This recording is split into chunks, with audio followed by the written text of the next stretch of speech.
let's see. So I'll turn on the projector in a second. Thank you, Kevin. We were talking before about this term document matrix.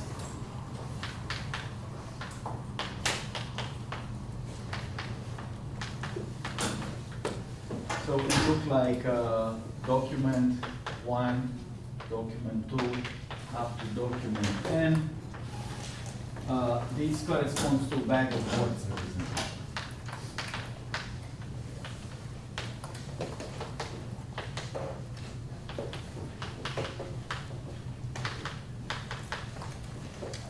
And this in here we have one word to up to word D. That was our matrix. And we have in here the count. Okay? This is here, document I, J. And we said this is very sparse. We already said that twice. Good. So now, how do we actually store this matrix? How do indexing works, right? We're using Elasticsearch. Elasticsearch is not very transparent in showing you what it does internally. There's other systems, actually the one used by Elasticsearch, Lucene, that's much more transparent, and if you want to develop your own application, you're better off starting with Lucene than Elasticsearch. But Elasticsearch is a very popular platform. So how do we organize these things, right? What we want to create is what. Before this, maybe I should put back that major picture that we have as a recap document.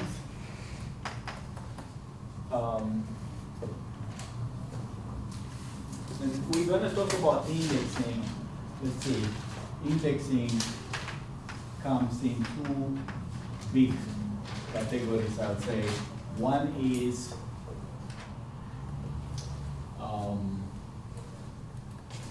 say processing,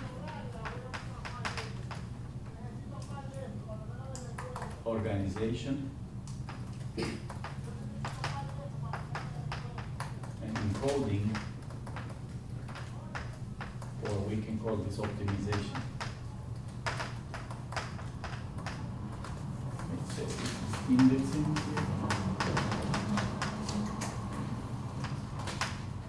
This is a fixed board. That's a slide that goes about 8 feet high. Right? Not for me. I wonder who can write up there. Okay, indexing. Let's call this part, say, design. And this other part I'm going to call operations.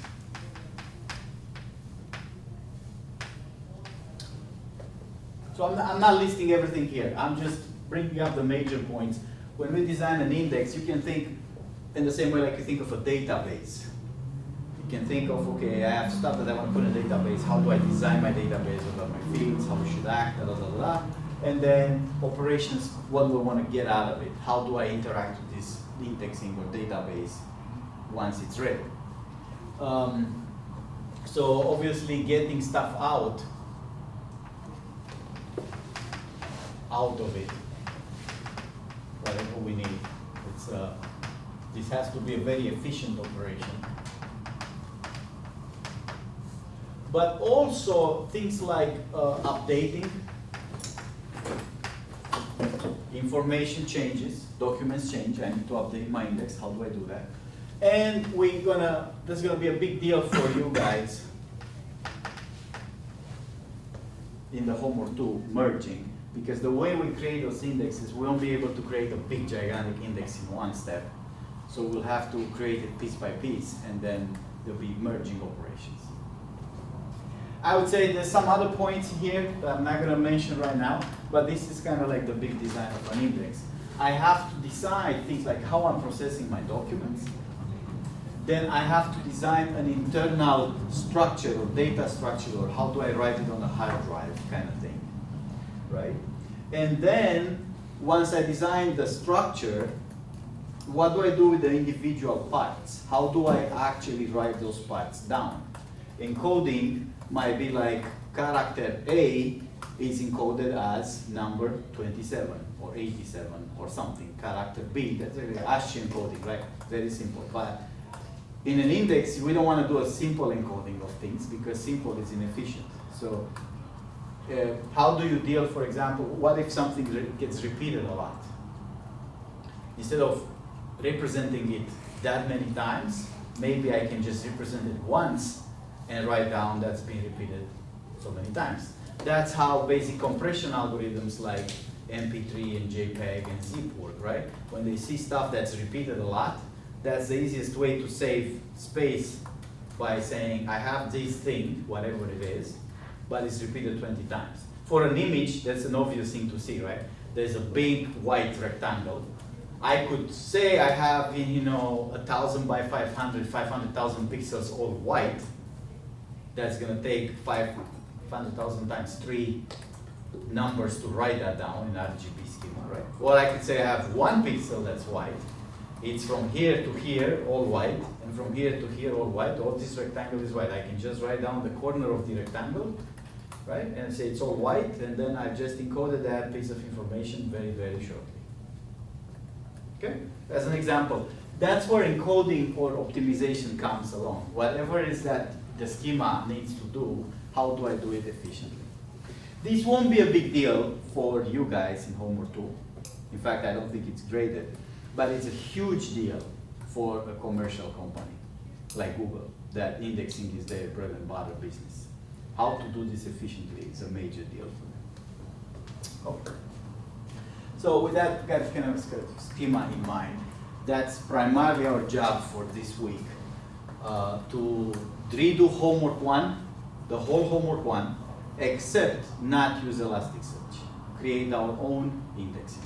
But then we still want to run get DF values like we did from Elasticsearch. We want to get DL values. We want to run DF-IDF or Gel immersive models. Run. If you're indexing, even if it's inefficient, it's correct. You should get the same exact values like in Elasticsearch. Apart from things like stemming might be different. Let's say like Elasticsearch might stem a word in a certain way, and you stem it differently. That's acceptable. But in principle, right, we're just creating a different platform for storing this data. If the TF counts we're getting in homework 2 are the same TF counts we got in homework 1 from Elasticsearch, nothing else should change. There's the same documents, there's the same answers, there's the same track eval script, there's the same formulas, everything is the same except for how to store the documents. So that's actually how you should immediately evaluate yourselves. When you have an indexing that you think it works, you can immediately query for TF, right?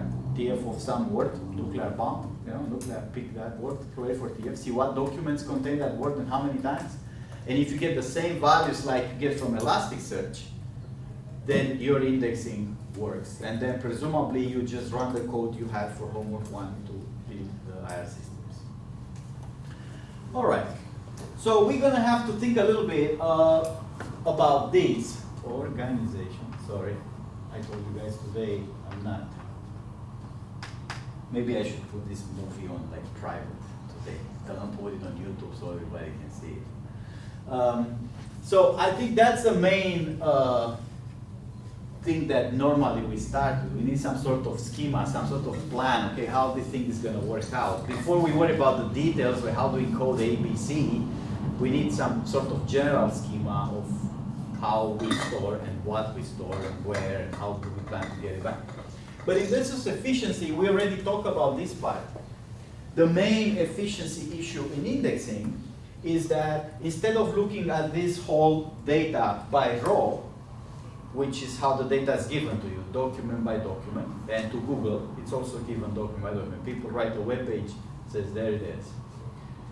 The biggest efficiency consideration is to organize it column by column, instead of accessing it for a row to say, here's my document. What we want to do is calling it by the column says, if you give me a word like the word nuclear, I can immediately pull out from my data where that word exists. That's called an inverted list. So direct, or let's put some names here, direct forward.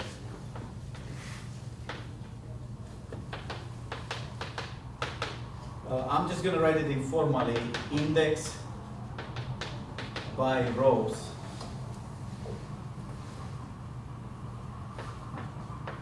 That's usually how data exists.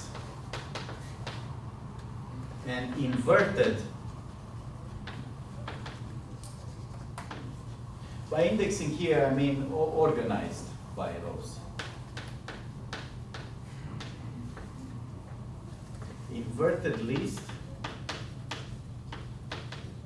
or term list, that means organized by columns. Now that's not formal enough. It's just a way to look at this matrix and say, instead of reading this matrix row by row, I'm just going to read it column by column now. But it's really organized by units of interest. That's what the meaning here is. Units of interest in text, they're usually the words. This is the typical unit of interest. When people express meaning, the unit of that meaning in most languages are the words, right? There is a big discussion, mathematical discussion, that happened a few years ago, I would say about 20 years ago or so, about in many vocabularies, either natural languages or sometimes non-natural languages, what's the unit, how should we think of those units of representation? The problem with those units is that on one extreme, let's take language like English, on one extreme you have characters, right? Characters are very few. How many characters do we have in English language? 27, 28, how do you go? Not that many. The problem is characters themselves have zero meaning. So dealing with only 27 symbols, it's extremely easy, right? But we can capture any meaning from a character. So we have all this combination of characters that we need, that even though there are only 27, when you start building combinations, they could be a lot. What's on the other extreme? Say, that was a very short, the shortest unit I could have. What's on the other extreme? Sentences. More than sentences. Chapters of a book, right? The whole book. Now, those are semantically extremely rich units. The whole meaning is already represented in there for sure. Well, I don't have to worry about losing the meaning. The problem is how many such units exist. Every chapter is different, so if I use units that are long, I'll have an enormous number of units. So starting from this thought, people have thought okay, what's the good unit? Like we can go for a bigram of characters. Instead of one character, I get characters like A, B, A, C, sequences of characters, right? I can get trigrams of characters, I can get words, I can get bigrams, that's 2 words, I can get trigrams, that's 3 words, I can get sentences, or I can get paragraphs, and I'm ready to tell you that in information retrieval literature in the last 20 years or so, all those units have been tried. So people have tried everything from characters down to paragraphs and entire chapters to balance, to understand this notion of balancing efficiency and meaning versus representation. But of course for us, the basic unit is the ones that are most natural, which are the words. What is the balance with words? There's how many words? You say 20,000 in this collection? Mostly in English, if you represent a large collection of text, the common words are about 100,000 or so, say, and then there's another 800,000 considered rare words that even an English native speaker may not be familiar with. Things that are fancy coming from different languages, but about 100,000 words that most people know them even if they don't go to school because they just come in language. So if I use these units, I end up with 100,000 units of representation and some meaning. Most of the words have a meaning, right? University has a meaning. But meaning is complicated in most languages, including English, as in meaning can change quite in subtle ways whilst I use sequences of words. So that's the plan, that's organization. What we want is to kind of write down this information column by column or word by word. Processing, I'm going to leave it for last. It's whatever pipeline we need to get here. Like if I say I want words, and I want them to be organized in that way, and I want them to be stemmed, for example, right? Like friend-ness should count the same as the word friend, right? That's what stemming means. Are you familiar with stemming, the basic concepts of friend-ness? We want just the stem root. The idea being we want all the words that have to do with friend in them to kind of be represented by only one stem root, right? So we would like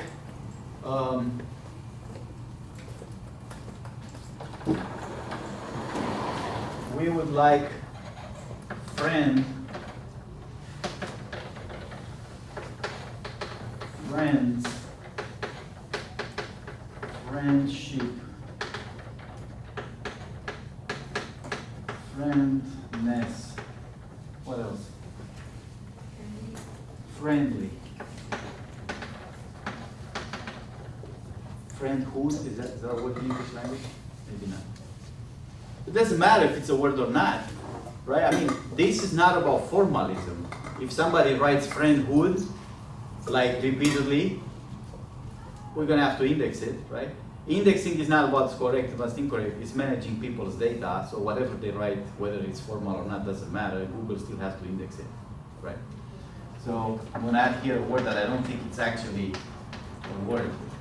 What else? Any other thing that it's kind of friend something?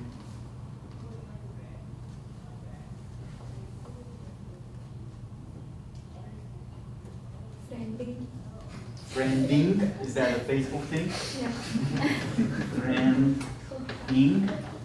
Okay. Again, not a word, but again, doesn't really matter. See, if you, especially in real world, if you are in a classroom, you can be very formal and only stick to theoretical things and what's correct. Maybe that's okay. But when you are in reality and you work for Twitter, you gotta deal with how people write tweets.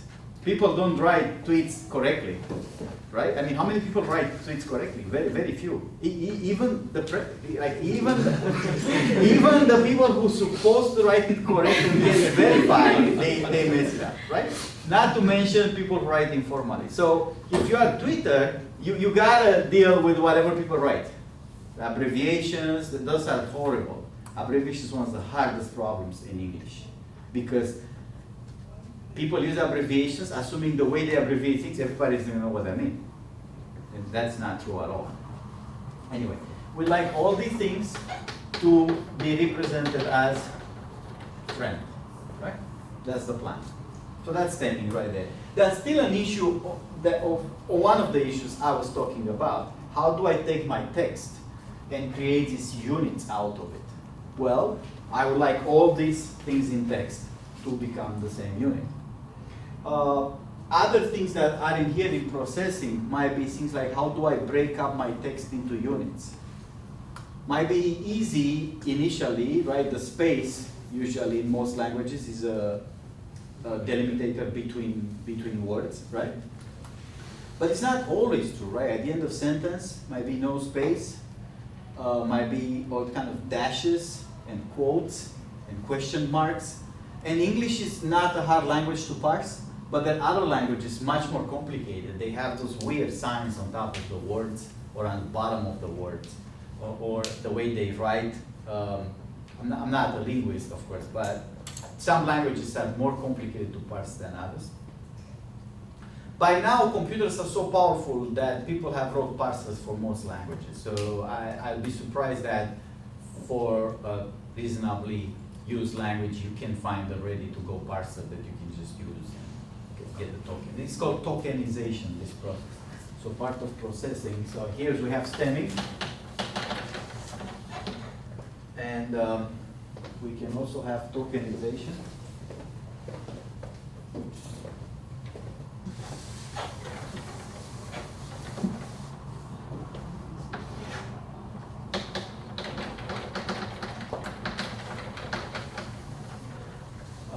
So the text breaks up into parts,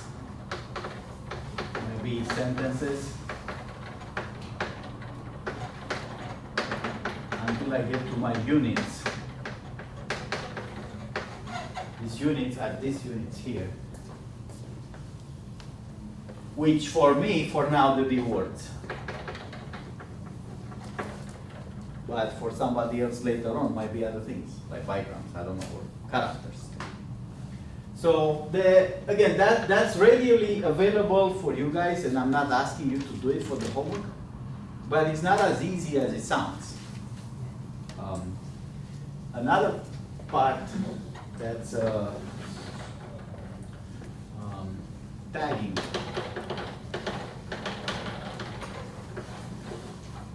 So we have parts of speech. Things like noun versus verbs versus conjunctions, so on and so forth. That's a tag. We can attach a tag to each word to say that's a verb in English language. Or what kind of other tags? We can tag people, names. So people names, company names, locations, etc. Those are called entities.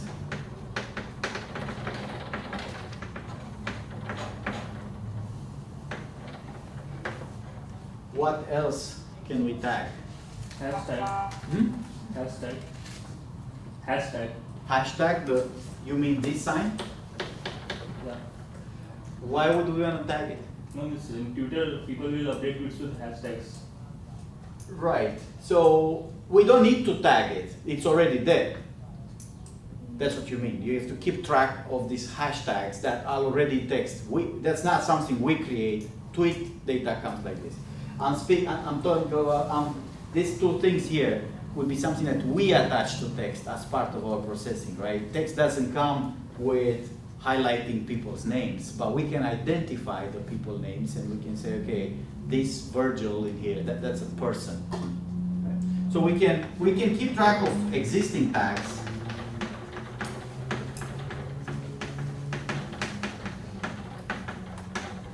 It's very useful for searches and for, say, machine learning. Hashtags is one example of such tags, but many articles are tagged with, say, categories of subjects of interest or something like that. It's not, Twitter is not the only thing that has hashtags in it. There's the tags that the data comes with it, we don't have to worry about it. Some of those tags, however, are, like in Facebook, extremely big number. So one thing is to say in a news organization, I have tags like politics, business, news, sports, like 17 categories, easy to manage. And another thing is to say I have Facebook data and everybody tag whatever they want. So one tag can become very popular and then, you know, it's useful for me because that tag means something to many Facebook posts or many people. But some tags, if you just type there, you can type hashtag everything you want, right? So then maybe there's a lot of those hashtags that are different, but they mean the same thing, right?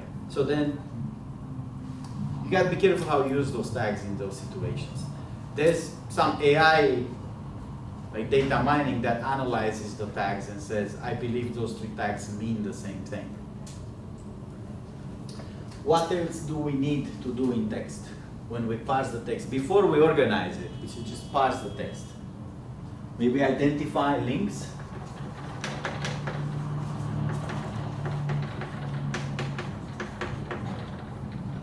Links, I don't mean just web links. all kinds of citations, pointers, things like that. What else? Can you categorize emotions? Emotions? Yeah, like all the words. Like sentiment analysis. Yeah. Okay. Sentiment tags. This, by the way, it's a very important and kind of unsolved problem. The easy problem of mapping certain words to good and bad, as in excellent is good and terrible is a bad word, that's easy to do. But any sentiment that does not result immediately from factual words, like you would be better off watching a different movie.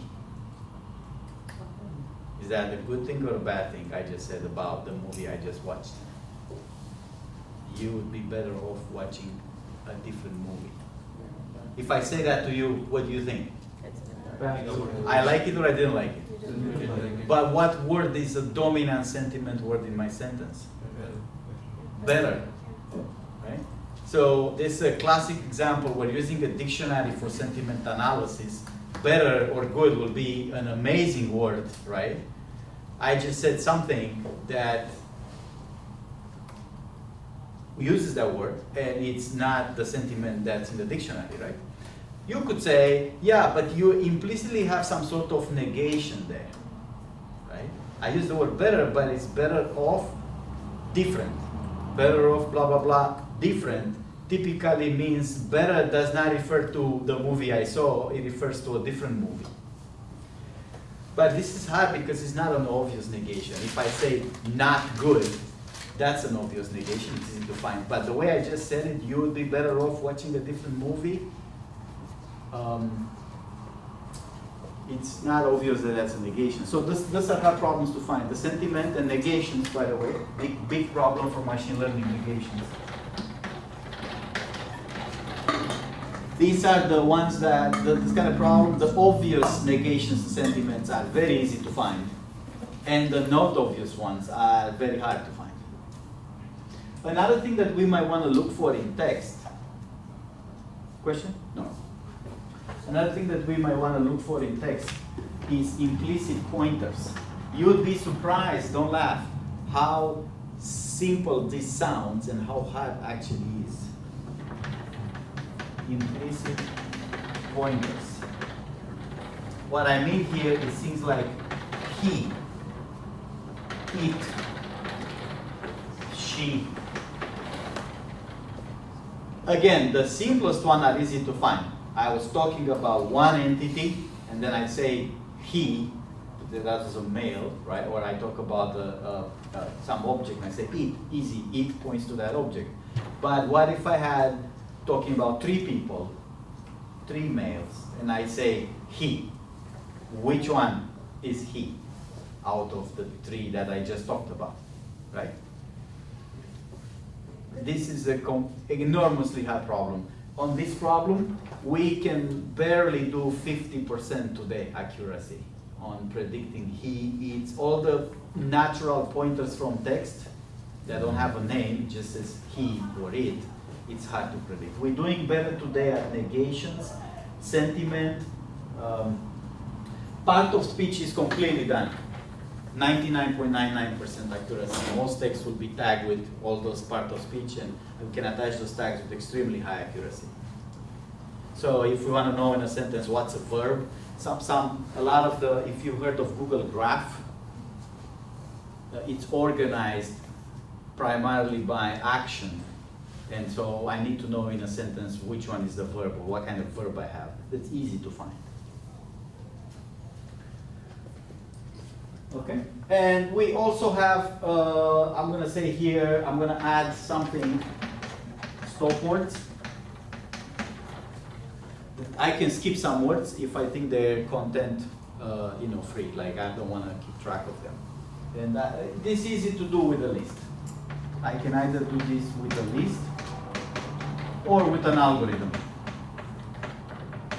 like IDF, some simple idea, something that's very frequent.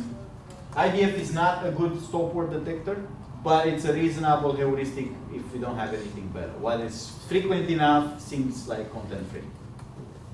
There's a guy at Harvard who actually studied this problem. We're gonna talk about that next time.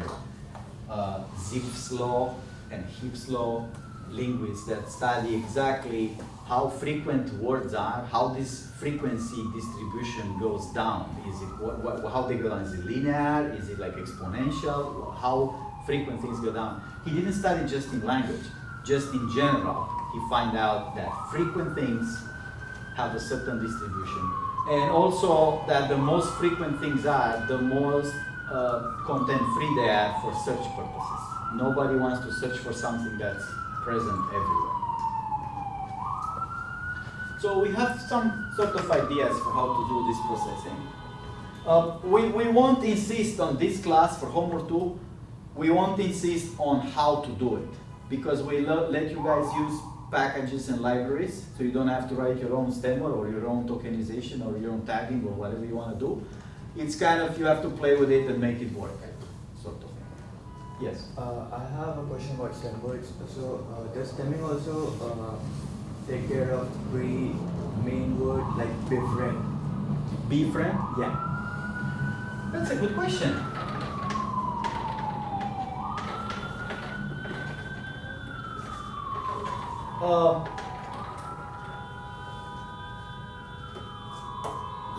Let me answer a different question first. Stemming is a computer algorithm, right? That's what it is. It's a program that we wrote. What it does is what we tell the program to do. If we want the stemming to deal with this word, we'll have to program it that way, right? The simpler stemmers don't do this because they work how? We're going to show you one in a second. Chop off the end. Chop off the end, right? That seems like the most natural, since English at least works by saying you have a root and then different suffixes mean different things, but the content tends to be in the beginning of the word. That's called the stem root. The simpler stemmers just analyze the end of the words, try to chop it off correctly so that everything remains friend. That won't work here. But we can organize, we can write a program perhaps that will try to break the word into natural parts. Some words might be written with a dash instead of concatenated, which makes it easier to take this part out, right? Not this one, I know, but some words that have been concatenation of two things, they remain with a dash or a dot or something in between, easier to break apart. If we have such an analyzer that will take the words and decompose it into parts, I don't think it will be hard to identify B as a content-free part, say, okay, we don't need that one, we need only this one. But the bigger problem is, what do we plan to do with those tokens once we index them? Do we really want to match befriend with friendness? Is it something that, in other words, if my document contains the word befriend and my query contains the word friend, are we intended this to match or to not match? Okay, so that's the processing part. Let's go back to organization right here.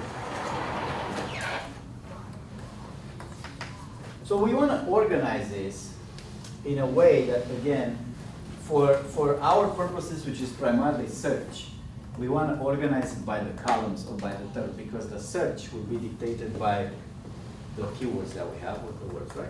So in an inverted list, the basic idea is term or term ID, and we'll have, say, doc ID, count, doc ID, count, doc ID, count. That is storing docs plus counts. Now, so I just term ID 1 or W1.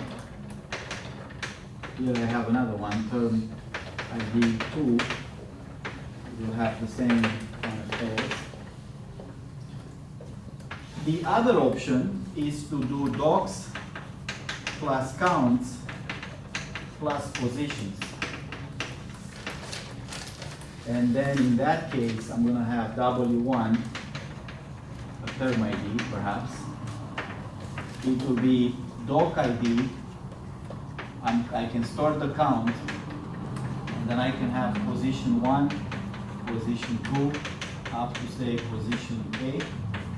That is what I have for that document. Document ID where this word appears, how many times, and position. This is redundant because if I see 13 positions, the count should be 13. Redundancy, it's a very good and healthy thing in an index.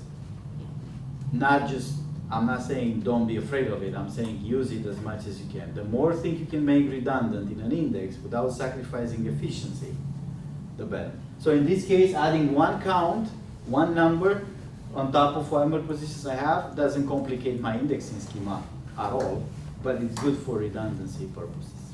And there's some other redundancy tricks that you can do. So then I'll have another document here, another count,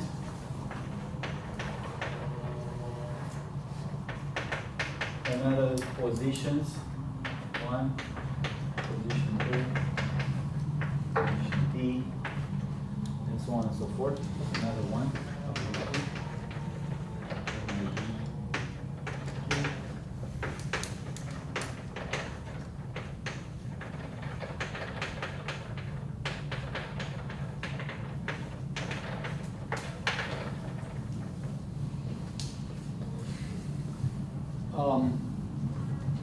I'm not sure we're requiring indexing with position for homework 2. Maybe we do. We may not require you to use those positions to run the retrieval systems or anything like that, but I think we might require, when you create the indexes, to have those positions in there. Now, is that enough to do homework 2 if I write this stuff down? For every term ID, I do the documents, the counts, positions. Is that enough to implement those systems I have, TF-IDF and PM25 and language models? To have additional statistics, total term frequencies. For each term. Okay? So maybe we need some other stuff. You're saying for this word, if I want to know how many times it appears, I could either write that number down or sum up when I need it, I don't know, those counts in here. So, okay, that's one point. What else I may need? Can I get document length from this stuff? Somebody says, here's the document ID. How many words are in there? Just sum up Using for each document. the row, count of all the terms and But how do I find all the terms in that document? Hmm? this. If I only have this kind of structure, either this or this, how do I know how long the document is? Count the spaces. You have to go through all the words. What? You have to go through all the words. I have to go to all the words in that document, but I don't know which words are in the document, right? So that can be tricky. And count the spaces. Count the spaces in the document. But I don't have the documents anymore, right? I have to go back to the raw files, if I have to go back to the raw files and parse the AP89 files again, that's a very bad sign for my indexing efficiency. If somebody puts a query and I'm going back to the raw files to parse them, no good. So this is obviously easy to do. Right? You can have a separate file just to document lengths, right? Or put the counts, the TTF that you are talking about somewhere in this list, right? Not hard to do, but it needs some planning in advance. So I think you have to think that there'll be some map dictionary that you're gonna have to build anyway. That would be term ID, that's term number 13. The actual word, what word are you doing? Say, suppose that's the word atomic. So this is the word. And then you want to store the total term frequency in there. That's the total in the collection. That might be, I don't know, It appears 42 times. What else I may want to store globally for a term that I don't necessarily, I mean, I can put it in this list somewhere, but if I think of this as just the list of documents, I don't want to put a global variable in there. Is there anything that I may want to add? Dictionary, sorry. You also want document frequency, but you can calculate. I want what? Document frequency. How many documents contain that word? That can be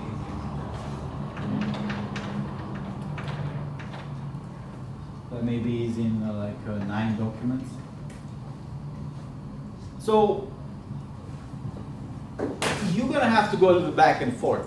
Maybe you write this index and then say, whoops, I forgot to do that, and you redesign it and you create it again with another column here. That's okay, you know.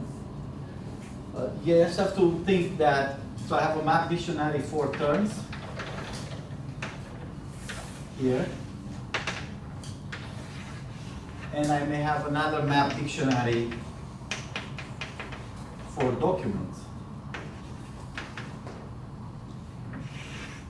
At a minimum, I should have what doc ID, like document number 18 corresponds to what doc ID in data.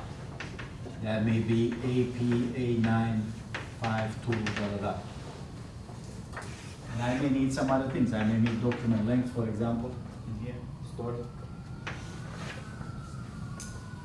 My point is, these files tend to be very small, even for large data. How many terms I'm going to have in my collection, even if I work in reality with the whole Wikipedia? I just said 100,000 terms, right? And how many things I'm going to store for each term? 5, 6, 8 things. 8 numbers times 100,000 terms is nothing for a computer. Even a phone can do it very easily. Same thing in here. I have a set of documents. Suppose I have 10 million documents. How many things I plan to store for each one of them? 2 or 3 or 4 or 5 things? 5 million numbers, not a big deal for a computer. But this, not so easy if you have a lot of documents and a lot of terms to organize this. Now you could say, and you'd be right, the final thing, it's easy. Because once you have everything and you just write it down, how big is this going to be, really? This I'm talking, let's suppose we include positions. If I have 4 million documents, I'm on Wikipedia, and 100,000 terms, how much space on my hard drive I need to write down this inverted list? These are the inverted list, right?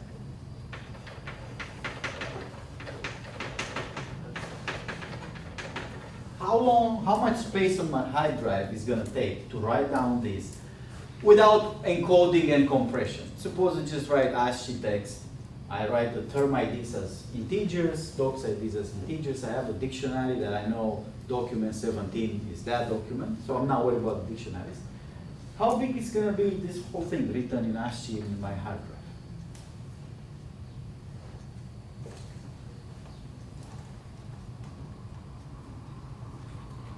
So again, I'm going to go on Wikipedia, 4 million documents, and I'm assuming there are about 100,000 terms, and an average document length on Wikipedia is about what?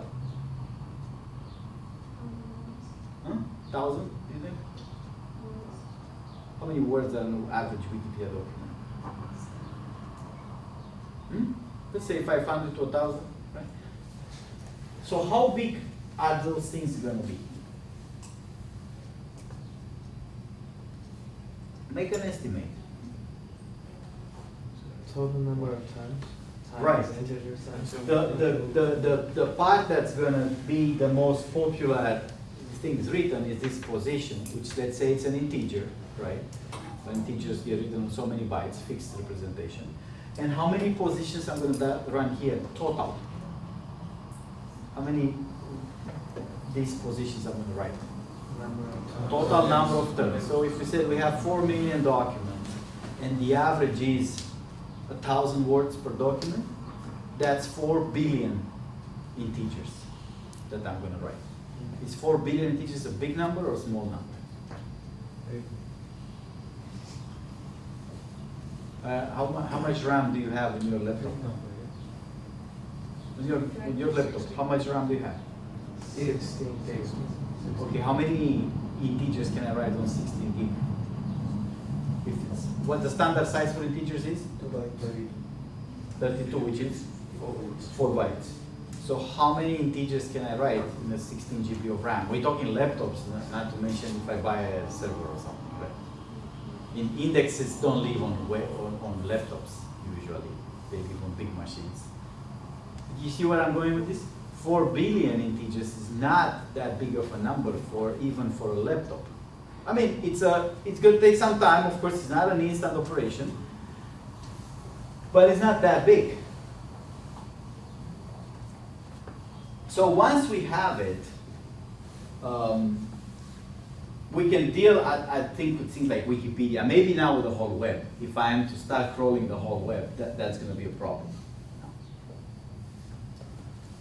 Okay, everybody, I need to make sure we all understand this format conceptually. How you actually build it, what is the delimiter? I put here a semicolon and parenthesis. Maybe you choose to put a dash and a question mark instead. That doesn't matter. You can create this list the way you like it. You can put square brackets if you don't write the round brackets.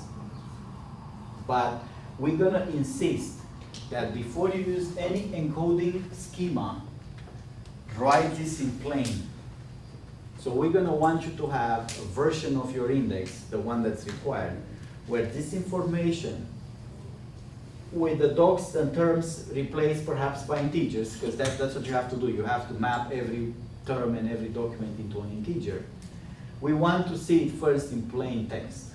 So there'll be a gigantic text file. It's for the 85,000 documents for homework 1. It's not the whole Wikipedia. We want to see these lists in plain. Okay? Now after that, you can choose to do some encoding or some optimization that will make them totally unreadable for a human eye. That's okay. But the TAs might ask you, okay, I need to see how you write those things down.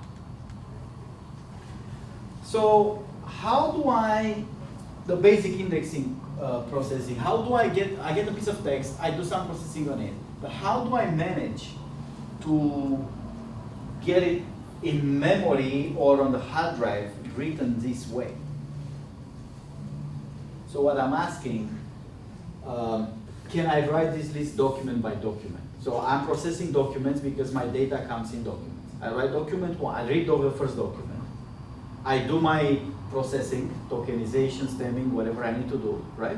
I got my terms. I got positions and counts and whatever I need in that document that I just read. Can I write down anything? You want to consider all the documents to get these values. So I can't write down this list until after I read just one document, right? Why not? I mean, this is organized by documents. Can I write down just this part here?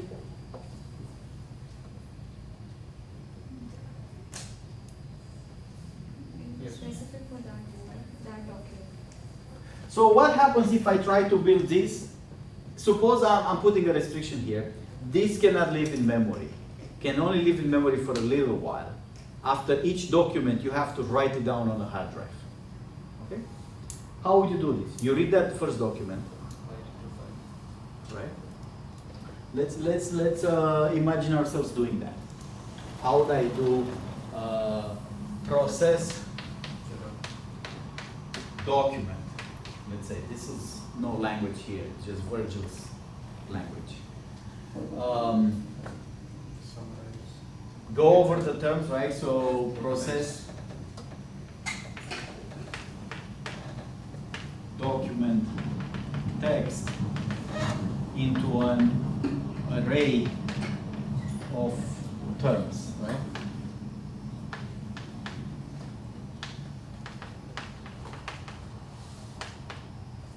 Or list of terms, maybe.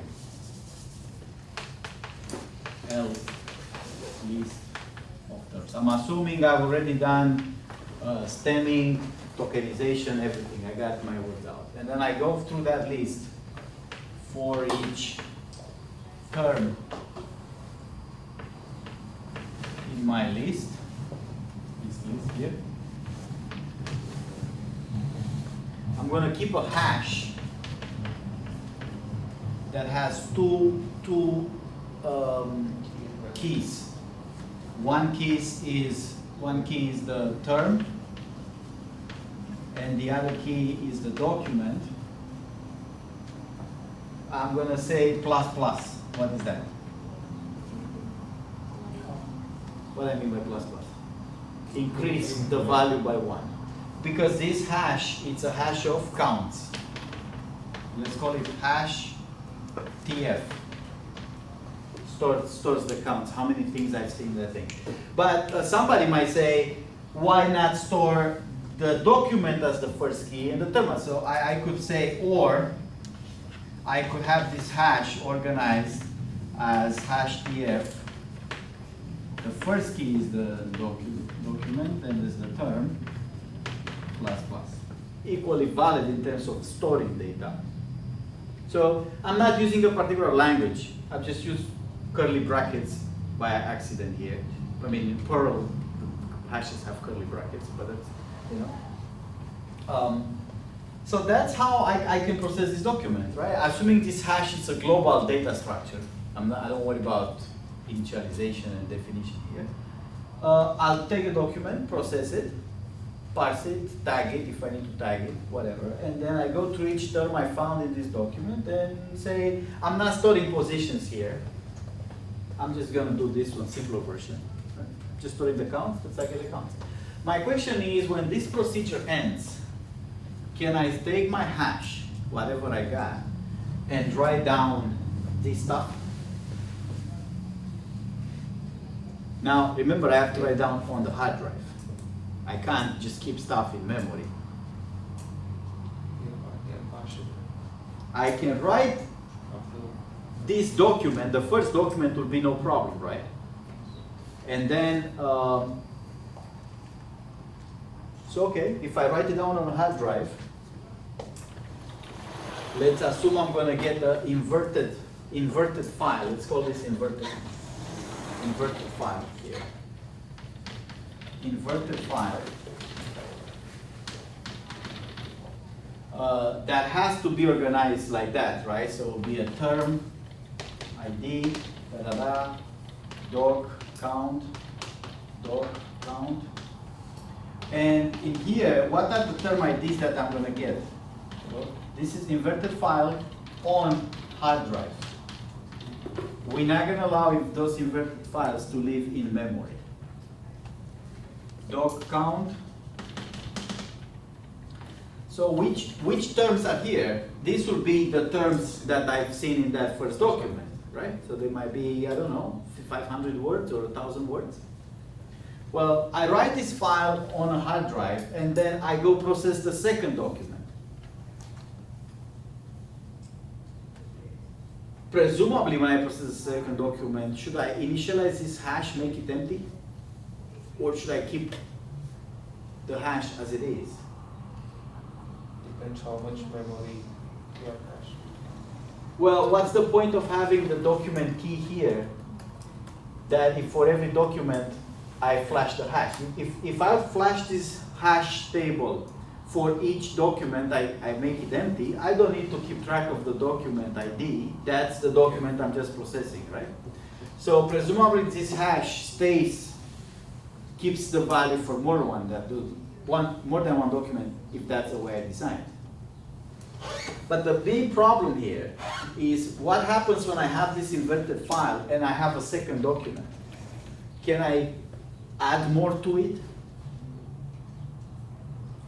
The problem is if this term appears in the second document, I need to, this is doc 1, that's the first document, right? I would need to say here, after reading the second document, if I see this term, I don't want to write this term again, right? I don't want to create another entrance for the same term. I want to append it to that list. Can I do this? Can I do that? Can I say, okay, this is after document 1. When I move to document 2, what I would like to take is this term ID. I like to take this list, have document 1 count, document 1 Actually, there's no other, sorry, I'm distracted. There's only one count for one document if I just process a document here. What I want to do here is to update document 2 with a count. And if I read another document later, I want to make that list D1 count, D2 count, D3 count. You will have to subtract from the previous count because the hash will give you an already added. Hashes Hash is per document, per document. right? After. So when I move to the second document, it would change the values, the counts for the first document. That's why I keep the document key in here. If I only store the term counts, you're right. When I move to the second document, I just keep adding the counts. I wouldn't know how many came from the first document, how many came from the second document. But that's why I have a document key here. To know at the end, okay, in the first document I've seen that term 7 times. In the second document I've seen that term 20 times. The problem is, how can I make this? This is a bunch of sectors on the hard drive. How can I add something to it? Well, yeah, I was gonna say, the problem you're running into is a more technical one of, you can't just add something to the middle of the file, you have to shift everything else down first. Right? Is there any intelligent solution to these things? Add a pointer, continue the list later on, something like that? Like, you know, in algorithms, they have all these tricks. You write down a pointer, it goes to the next page in memory, continue there, and then you can read it all in order. Did you guys take algorithms? So that's the technical problem, right? If this is on a hard drive, I can't just say push it, because even though there is an end of line, say character here separated to say move to the next term, I can't overwrite that line. There is no physical space on the drive. I would overwrite the next line if I just keep adding to it. I would have to either shift everything or copy it in memory and then rewrite it, right? So an easy way to do this is to, when I get to 2 or 3 documents of 5, to say, forget about all the files you have. If you have this hash that already has stored everything for, say, 3 documents, just write down at the end, don't append to the file, just write down at the end the whole file. Are you guys following me? Hands up. Who's following me? Or let's have some questions. Question? Yeah, so what you're saying basically is duplicating that, for example, I'm reading the 5th to 10th file, so I'm duplicating that same structure on the disk. The structure is the same to all files. We don't want to duplicate the content, right? So if those terms have appeared in document to certain counts, we don't want to duplicate that. We just want to say that we have another document with a different count for the same term. The question is, how do we write that down in the same list that we had already? How do we add that? Because on a hard drive, there's no space. Can we allocate more space from the beginning? Say, here's a term, Virgil. I don't know how many documents I'm going to have Virgil, but I'm going to allocate a long line to have enough space for whatever documents with counts I'll find to write them down. Can I do that? Yeah. In theory. In practice, how much do I have to allocate for this term that I see? I have to allocate what? All documents? We don't know what word is frequent and what word is infrequent. That'd be back to non-sparse, right? If I really allocate enough space. We counted this at the very end, we say 4 billion integers we have to write. That's of course not allocating space for everything we're never gonna use, right? It's only allocating the positions that we actually have to write. So we can't really allocate space for everything that might come. But if I get to the very end, if I manage to have a hash with all the documents in it and all the terms, so at the suppose I process all documents, I don't write anything down. Anything. I have it in memory, right? At the very end, can I dump this hash into a file like this? Which one of them will be easier to dump? This one or this one? first.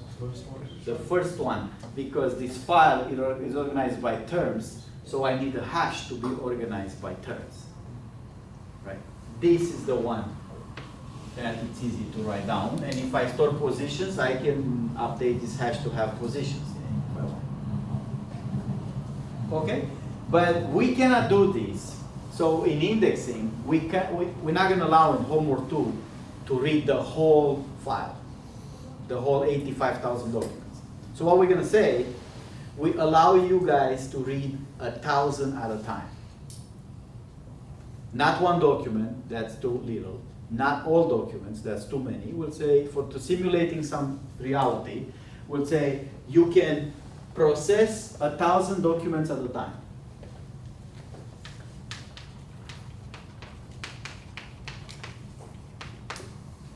Per batch.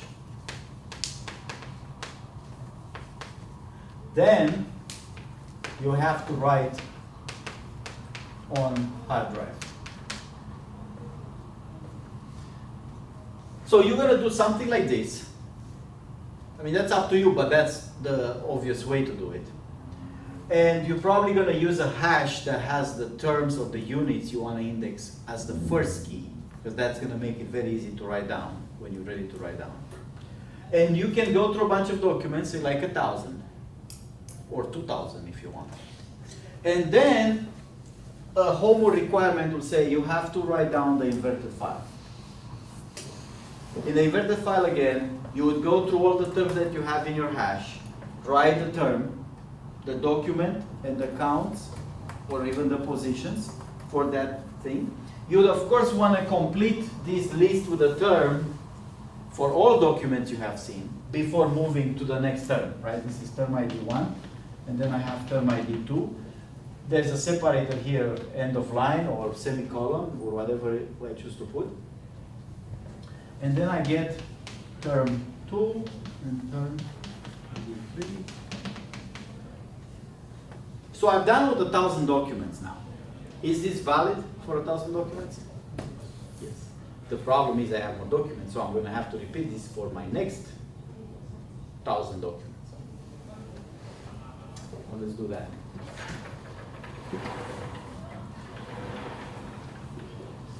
Let's use this board here. What happens when I process the next 1,000 documents?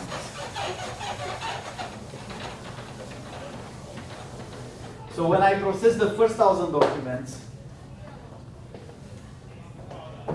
let's call this doc 1,000.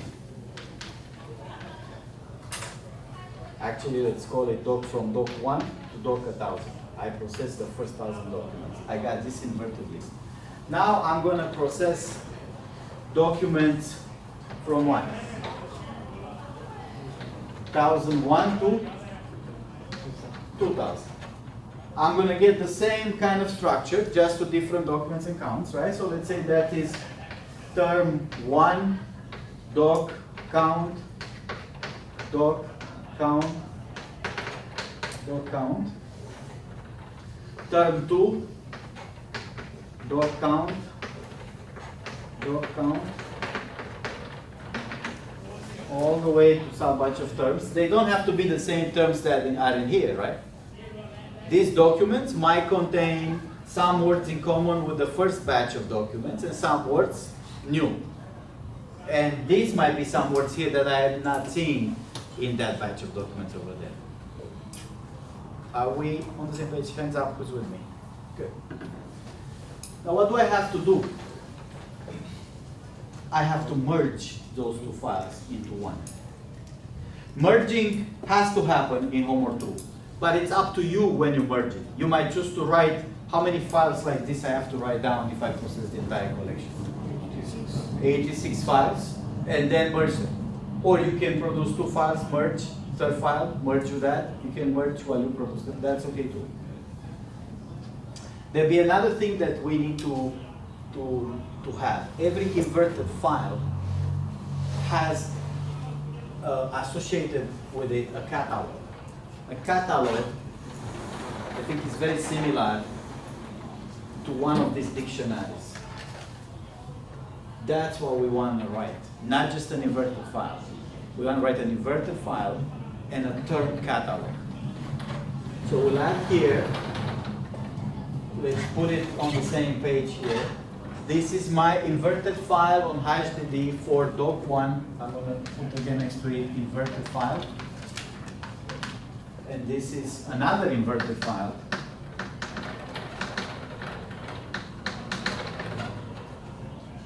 for the next 2,000 documents. But associated with it, I have a catalog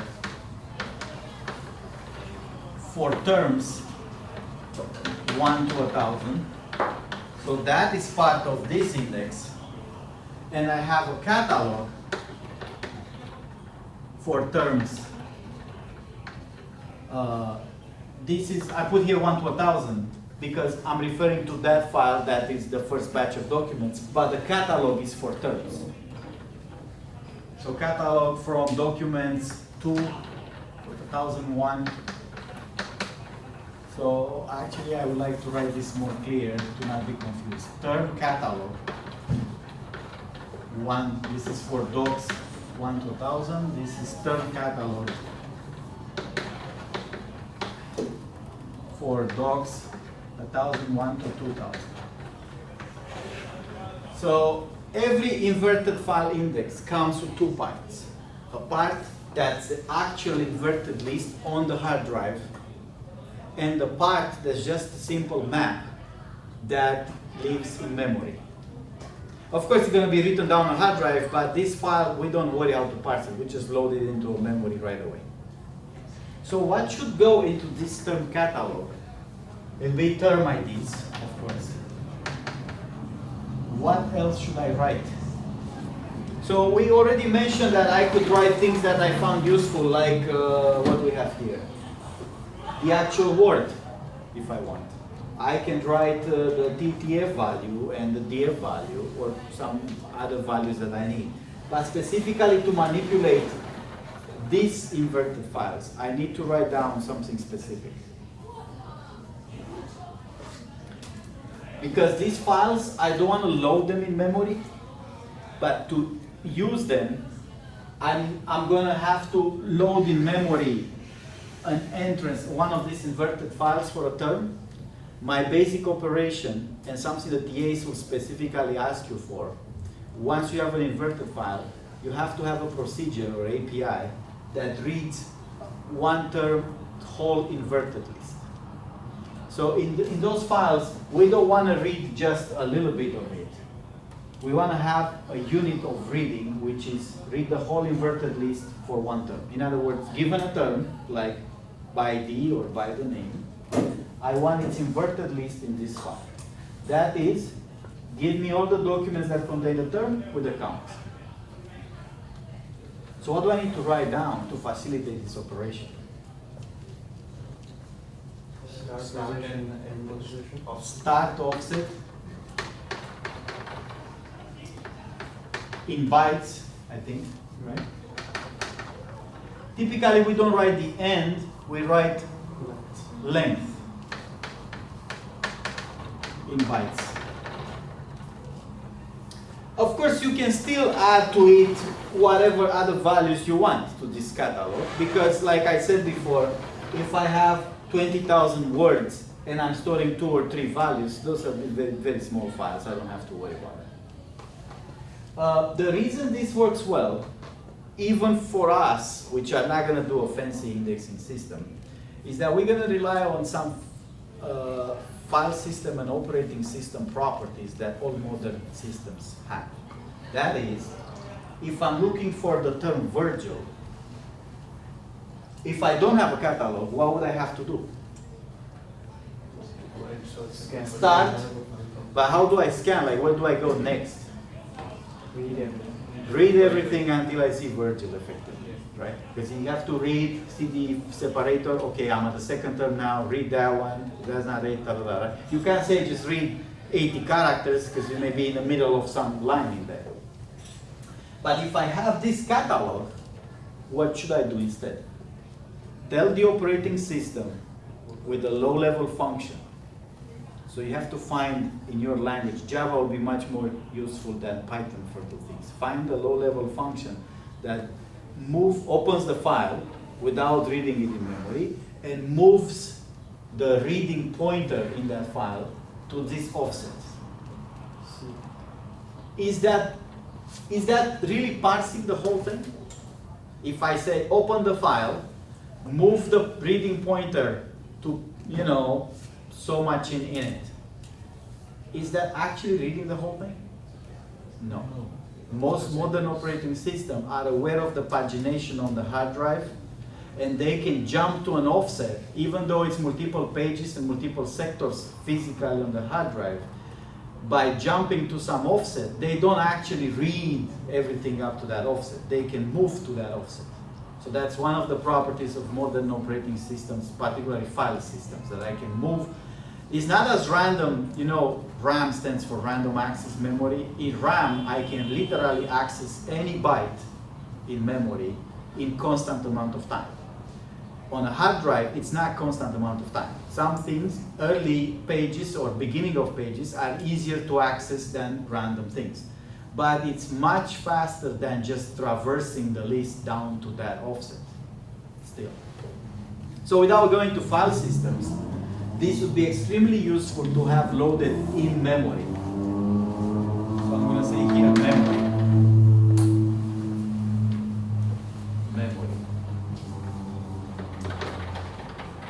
These files always live in memory. We don't do anything with them until we load them into a hash or whatever. I assume it's a hash, but you can use any structure. These files never read the whole file in memory. What we want is to read, if we need to, go to the right offset and read that entrance for that term that we care about. When we read such an inverted list, we don't read half of it or 3/4 or up to the document we care. The unit of reading will be, if you want this inverted list for the word nuclear, you have to read the whole list. Because we have the start offset and the length. So the block reader is going to say, go to that offset and read that many bytes. So it's going to read the whole inverted list from whatever I have it stored. Then, of course, if we need to look for a certain document in it, once it's read, it's in the memory, in the data structure, we can read for some particular document in it. So how do we merge? Suppose I have two catalogs. Oops, my indexes went out of line here. Suppose I have this memory catalog with this inverted file. I already have the catalog in memory, and this is on a hard drive. I have a separate one that I load in memory the catalog. Right? So that's the same. Term, ID, start, offset, and length, offset. Now this is for file 1, for file 1 to 1000, and this is for file 1001 to 2000. These offsets are for this file, and these offsets are for this file. How do I merge them? I want to, out of all this, produce one inverted list with one catalog. Every inverted list has a catalog. That kind of has all the information in it. Can I do that? Again, I'm not allowed to read the whole file in memory. But I'm allowed to read one inverted list in memory, and that's easy because whatever the term I want, I go in my catalog first, I see where it starts, I tell my pointer move there, read that thing, now I have this term list in memory. How do I merge those two files? Term by term. Okay, start with one catalog, right? I have this in memory with the term ID. I'm gonna read the inverted list for that term, then what? Find those. Check if it's this one the one, but where do I check? Catalog. In the catalog because it's in memory. I check, is that term in this catalog in here? If it's not, just write down that whole list into my output file, right? because I've got the term Virgil, I got an inverted list. I know it's not in the second file, so the only Virgil I have is in the first file. So then I just write it down in my output. And when I write it down in my output file, I have to write a catalog for it. How can I write a catalog?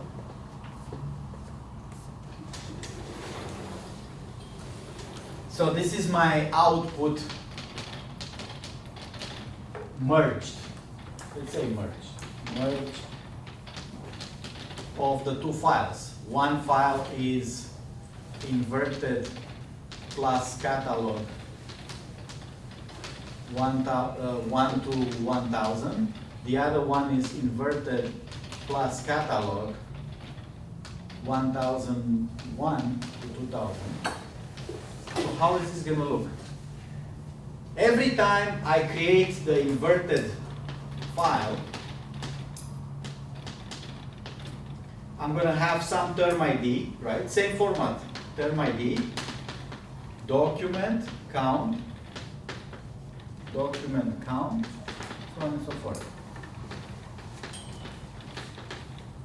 How about the catalog? This term ID and documents and counts, that came, in my case I said it's only appearing in one of the inverted files. That came from here, right? If I pass into a hash, I can choose to write down that hash. If I have the original one, I can just write down that one as it is. How about the catalog entrance? Would I compute the catalog by looking at these values in here and in here? What do I do? You write every I just write it when I write the inverted file, right? When I write this file, I know where my pointer is. Wherever it is, that's going to be my term ID offset in bytes. So this is written live, but it's not computed from the other two catalogs. It's completely ignoring what offsets and lengths I have in the other catalogs. This is only written, every time I write down an inverted list, I immediately write down the catalog entrances. Write down, I mean either store them in memory or put them on hard drive, doesn't matter. I have them with me. This offset here has nothing to do with the offsets in the other catalog. It's the offset that corresponds to this pointer here, right here. And then the length, of course, is going to correspond to how many bytes it took to write this down. And I know how long it took because when I'm done, I know how many bytes I just wrote. Independent of what was before in the input catalogs or the underlying two catalogs, when I write this list, I'll write the entries in the catalog too. Now this might be in memory, and then choose to write it down at the end. That's fine. Case number 2, I'm moving now, so that was the first term, Virgil, and it was in one catalog but not in the other. I'm moving to another term that it's in here. I read the inverted list, but it's also in here. What do I do now? Can I just concatenate the two lists? Here's the list from here. Here's the list from here. I read this in memory, right? Because I can't do that. I have an API that doesn't read the whole file, but just reads that inverted list. And this inverted list. Can I just put them together? In general, no. But if you organize the data by exactly reading 1,000 documents at a time, then yes. What would be the danger here? Why I'm saying in general that's not how it's done. So concatenation requires that all these documents are different than these documents, right? Yes. Yeah. And why we sure that is the case here?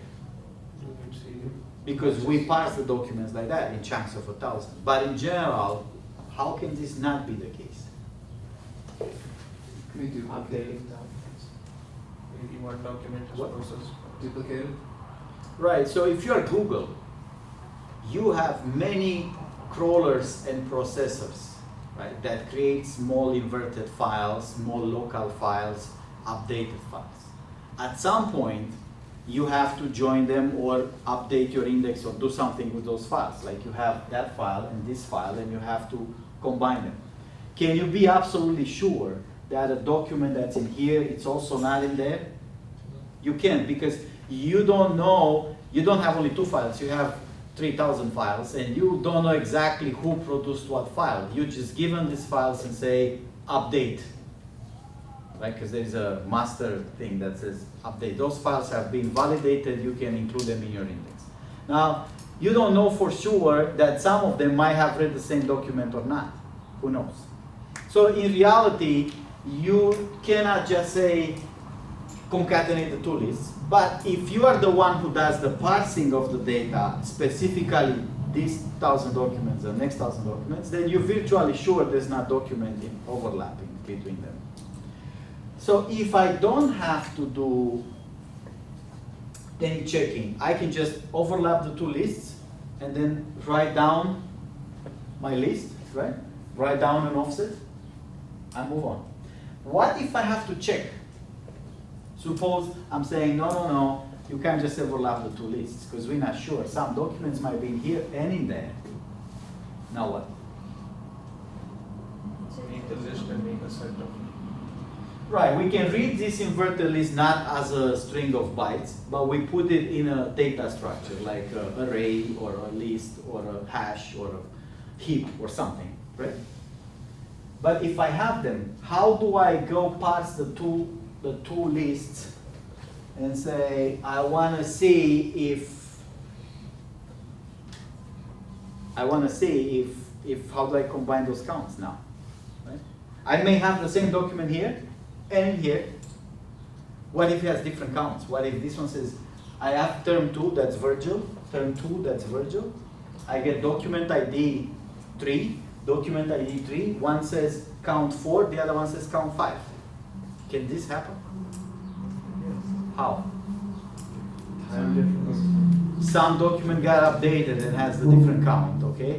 Also, the parsers might be slightly different. The token is the one that broke the thing, the tokenized, the stemmer might be different. One stemmed 4 instances to Virgil and the other one stemmed 5 instances, 5 tokens to Virgil. So now it's a different count. I have to know which value to use.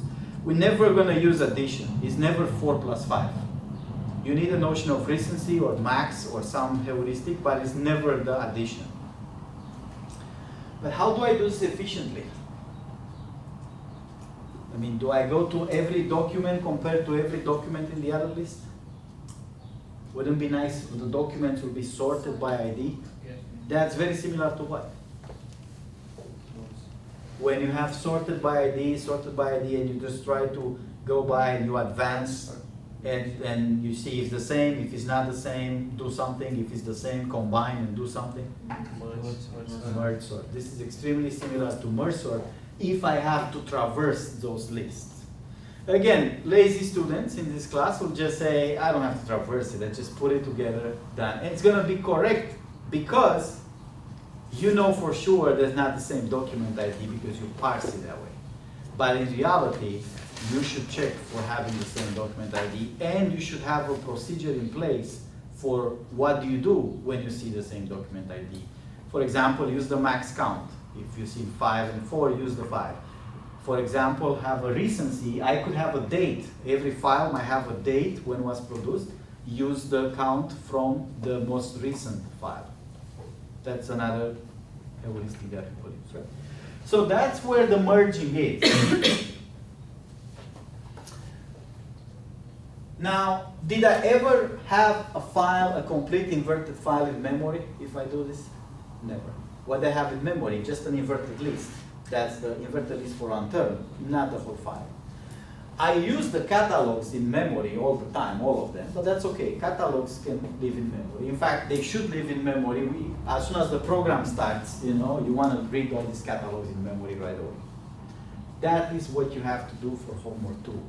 That's different than homework 1. Once you have this, the other thing is that once you have this read inverted list, that procedure, that's probably the first questions the TA will ask.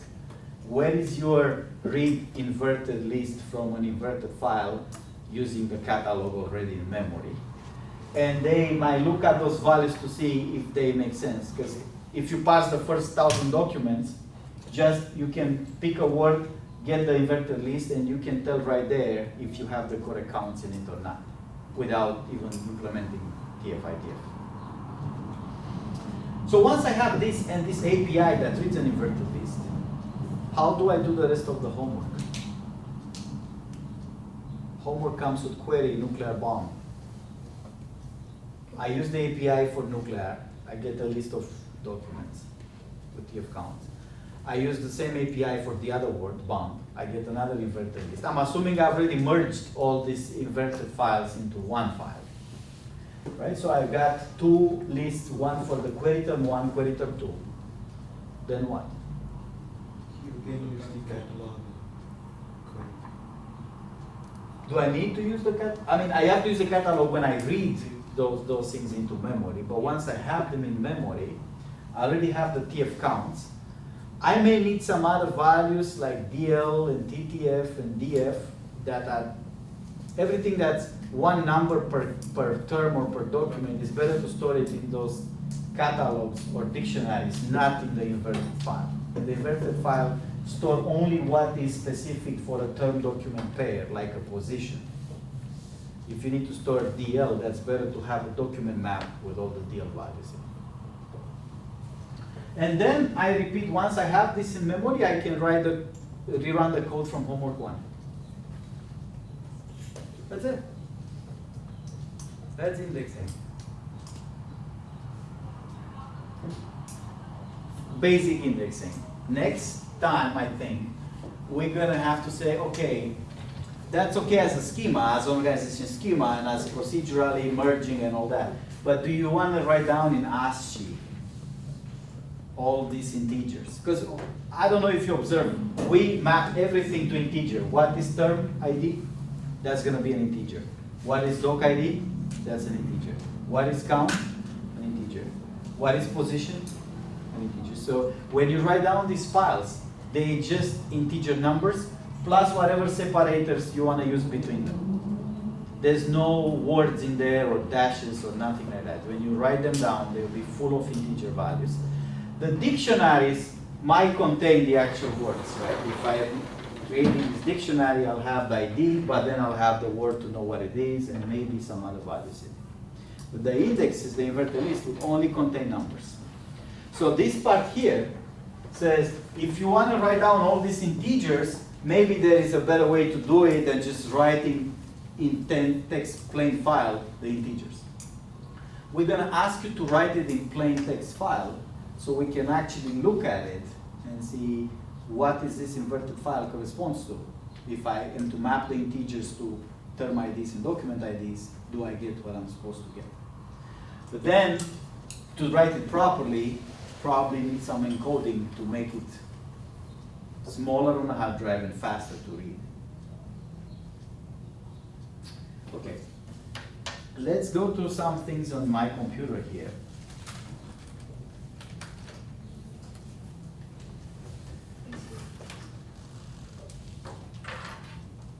That's number one.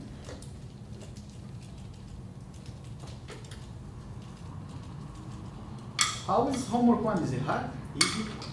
People done, do they get anybody language models of 0.15? Yeah? Hard or easy? How many hours homework 1 took? 50 hours. 50? 50, wow. So that's kind of tough to do it in 1 week, huh? Sorry.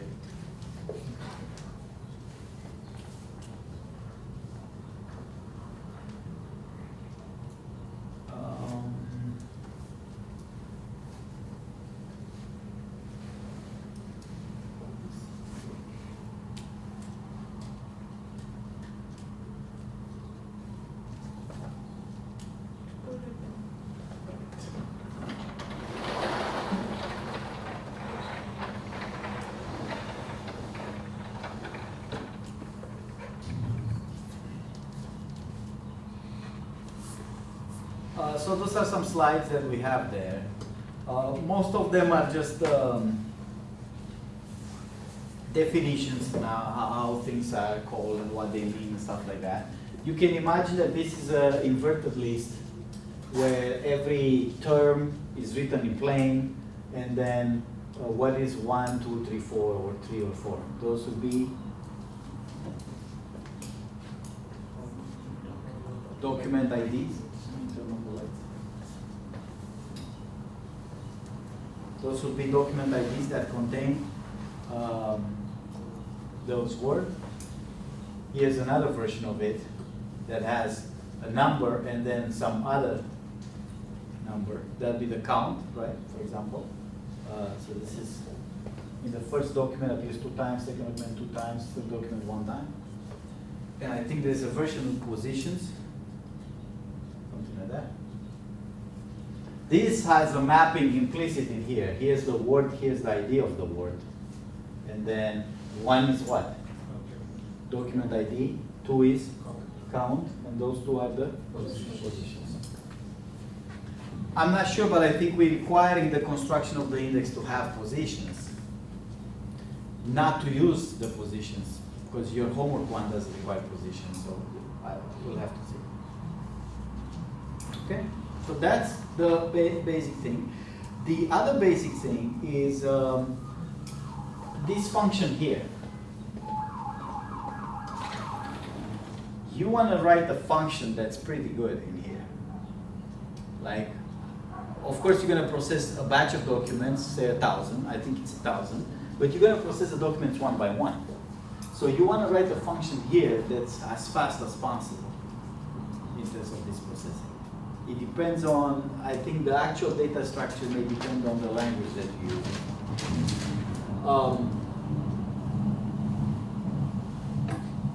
So one thing is the hash, but what we didn't say here is the processing, which is a tokenizer. There's some very fast tokenizers in Java. I'm not sure about Python. I think if you are in Python, this process to break it into parts, especially if you want to do something other than just pure breakup, say add tags to it or something like that, that's going to be a little slow. A lot of students have found it easier to break internally the assignment into 2 parts, to kind of process those files and store some serialized data that can be loaded back immediately. They only process documents once. So the problem students have is that they tried the whole pipeline and they didn't get quite right the index structure. So they say, okay, my indexing didn't work the way I wanted. This inverted files and the catalog files, I didn't get them right. I have a bug. Okay, fix the bug and then redo everything from the scratch, from the beginning, right? But then that requires parsing all the documents from the beginning. So some people, I think, said, okay, do the parsing first and assume I store each one of the 85 parsers, because I have 1,000 files at a time, serialize the hashes, those hash TF in there.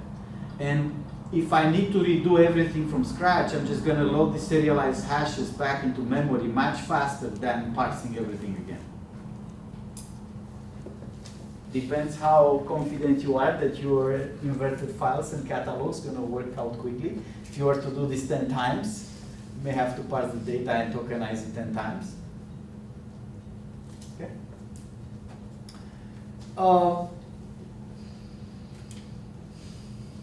So we obviously need positions to do anything related to bigrams or proximity searches. We mentioned this already last time, right? If I'm looking for specifically Virgil Pavlou as a bigram, I'm going to need positions.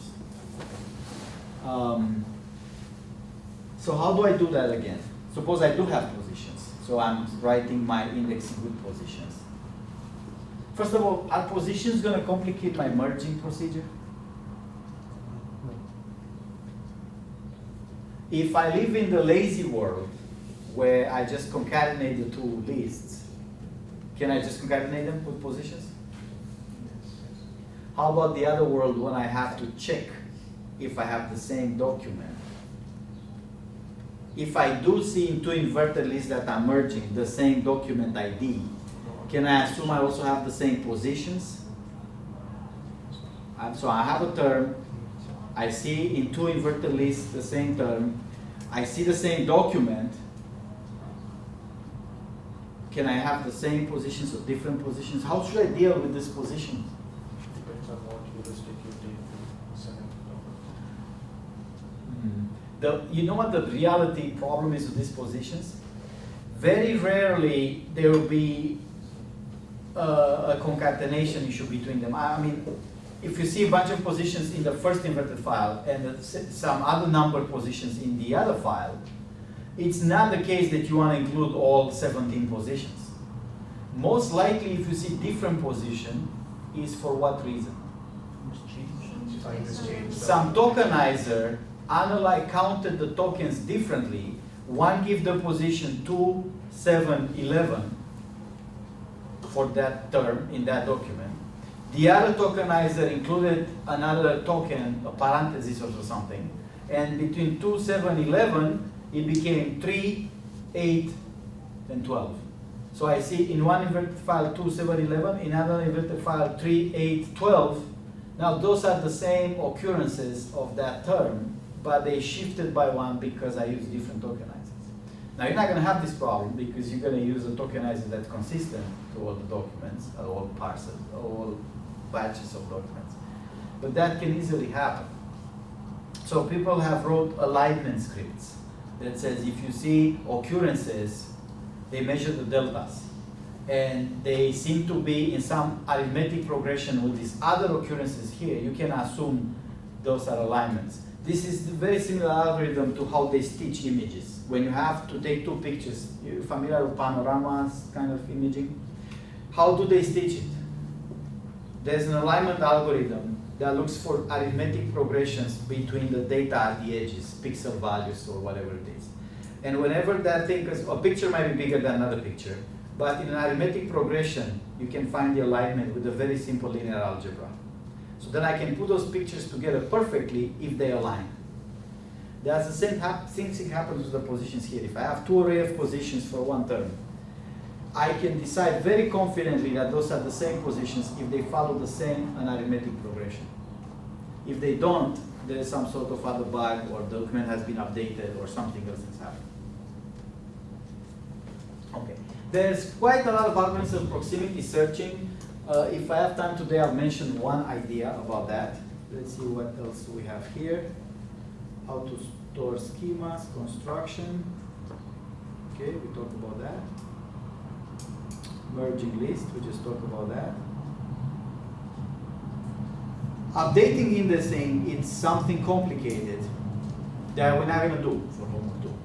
But this, I think I mentioned in the first lecture, it took a long time, including new research and new hardware, for Google to change their updating schema from about once a month to about once a day. It's not a complicated, that's not an easy thing. People are evaluating now that indexing systems, like Lucene and Elasticsearch, have the same complexity for development and research and usability and debugging as file systems. You know, NTFS and ext3 and what's the new one Apple has, how is that called? Apple introduced a new file system, right? Very recently. I don't know the name, but I know it was a big deal in one of the things. So just to give you a sense, mature operating file systems take about 10 years to develop, okay? To get it to the point where we can use them and they're not, bugs in the file systems are very difficult to recover. So the problem is no one wants to ship a file system in beta mode because once you put your data on it, there's a problem. You're not going to see that data back. It's not like some sort of email client that if you don't like, you still have your emails on the server. Just change the client and redo the setup and you get it back. File systems have to have a certain maturity for being usable. It takes about 10 years to develop one. That's why Elasticsearch uses Lucene. Because for those people who wrote Elasticsearch, which are smart people, to come up with the underlying whole indexing inverted files operations for their own indexing would have been much harder than to use one that's already been developed, like Lucene, and it's already working. Same, so this is looks very easy, but in practice to get to something that has commercial value is really complicated.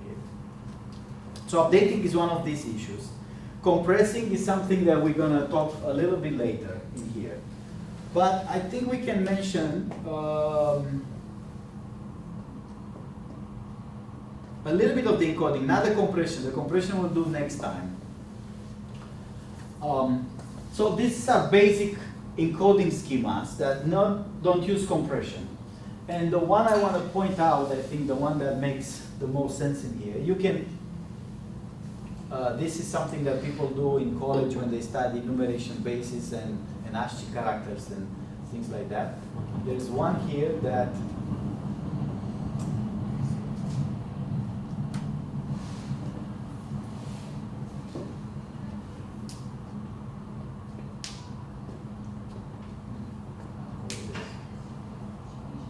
let's take this one.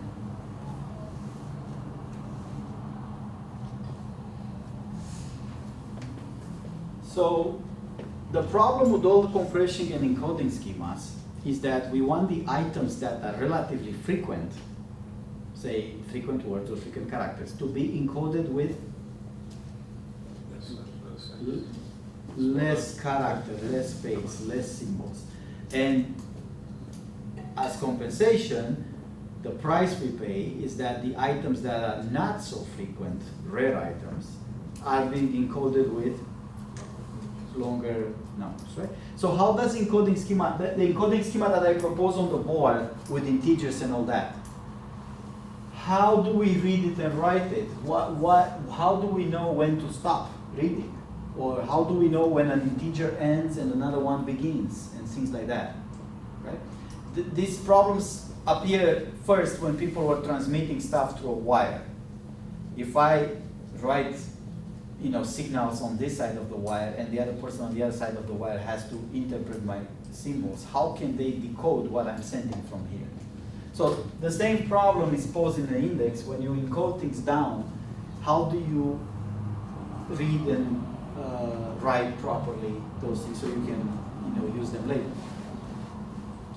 So there is a fixed encoding type of schema where it says everything is encoded on, say, 4 bytes. If I have every integer encoded, we already said that we have integers everywhere in the index. Everything is going to be integers. If I decide every integer lives on 4 bytes, right, then I know how to read them. I read 4 bytes at a time, and that's the integer I'm reading. What's the problem with that schema? 4 bytes is very big for most of the integers I'm going to store, right? Because most of my integers are going to be small integers. 4 bytes allows me to store up to 2 to the 32, right? That's a huge integer value that most of my index won't have those kind of integers in it. So I think some basically variable length coders, they say don't store everything in 4 bytes. Use for some things fewer bytes, and for some other things more bytes, such that the most frequent items are stored on shorter number of bytes. And the problem with this kind of schema is then I don't know how many bytes I have to read. If I am to read an integer, say I read a byte, how do I decide if that's my integer, or maybe it goes to the second byte? What? Tag it with a bit, right? So that's the schema here. It says the first bit is just a flag bit. Whenever you see 1 in the first bit, the first bit is not part of that integer that I'm reading. Whenever I see 1, it tells me that's the last byte you have to read. Whenever I see 0, it says read the 7 bits, but read also the next 7 bits. And I read that until I see a 1, which is the last byte I have to read. And then I'm ignoring these flags bits here, 0, 0, 1. There will always be 0, 0, 0, 0, 1. I'm ignoring those, and I'm reading the content, only the bits that I have. Make sense? This schema has been complicated by Google into something called V-bytes. I don't know if I have it here.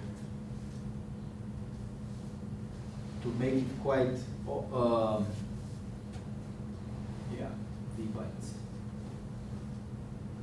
So they have these bytes at the beginning of every unit they read. They're two bits, I think. But the optimization, the primary optimization, let me see what is exactly the slide here. The primary optimization is that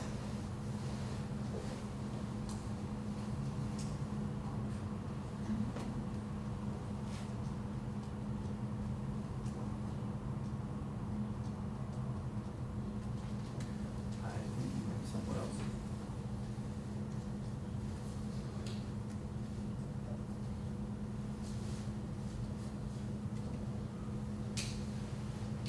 So the primary optimization that Google did, we're not going to go into these details, but I'm happy to go if people are trying to implement their indexing this way. This is not required homework too.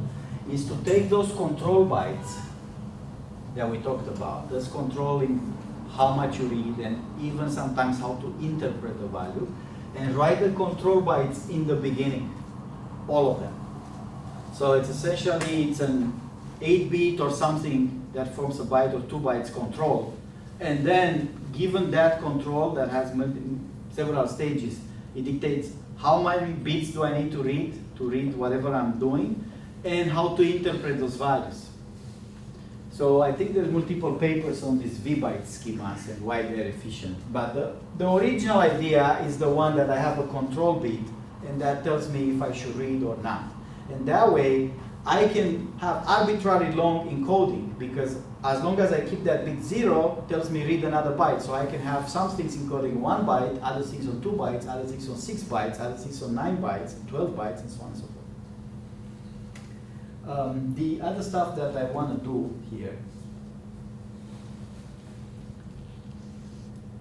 is to look at this Porter stemmer, which is the simpler stemmer, the one that chops off the suffixes. So let's see some examples. Anybody is willing to try? See how things are. What did we have in class? Make this bigger. We say friend. Comes as friend, right?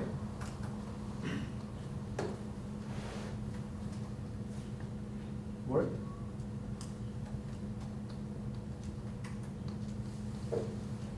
This didn't work. Friendship got not stem to friend. Apparently this ship ending is not one of the things that get chopped off. How about Allegation.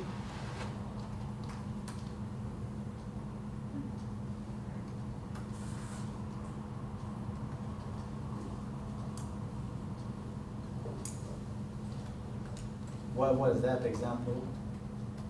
This? I don't think it's gonna work. Obviously it's not gonna work because this one only chops up the ends of the word. What else? Allegation. Not, how negation? No. Allegation. Like that? Yeah. Are we done with friends? What was the other example? Friending? That's not a word that exists, right? Huh, this one worked. Because the Porter stemmer doesn't control for the word being in a dictionary. It just looks at the end and decides to chop off the ending until some okay? How What about about Bing? Bing? Would that be B? Bing like that? Yeah. Oh. How about universe versus university? Is that a good thing that they stem to the same thing? If somebody writes something with university on a web page and the query comes with universe, should it match or not? Maybe. Maybe not. What about universal?